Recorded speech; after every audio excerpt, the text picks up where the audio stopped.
దేవుని వాక్యంలో మనిషి నాలుక గురించి ఏమని ప్రస్తావించబడిందో చూస్తే చాలా ఆశ్చర్యమేస్తుంది. యాకోబు పత్రిక 3వ అధ్యాయం 5 నుండి 12 వచనాల్లో మన నాలుక గురించి ఇలా రాయబడింది. నాలుక చిన్న అవయవమైనను బహుగా అదిరిపడను. నాలుక అగ్నియే. నాలుక మన అవయవములలో ఉంచబడిన పాప ప్రపంచమై సర్వ శరీరమునకు మాలిన్యము కలుగు చేయుచు ప్రకృతి చక్రమునకు చిచ్చుపెట్టును. అది నరకము చేత చిచ్చుపెట్టబడును.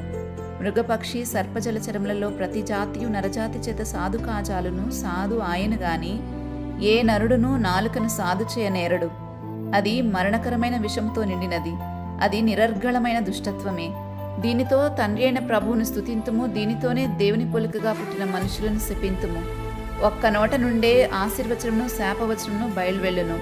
నీటి బుగ్గలో ఒక జల నుండే తీయని నీరును చేదు నీరును ఊరిన.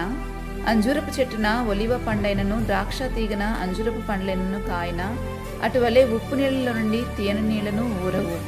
ఈ సంగతులన్నీ కూడా మనం ఆ పత్రికలో చదువుతాం.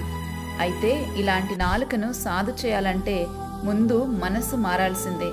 మారు మనసు పొందుకుని మనలోనున్న పాప భారమంతా తొలగించుకున్న నాడు మన నాలుక సరిగా మాట్లాడగలదు.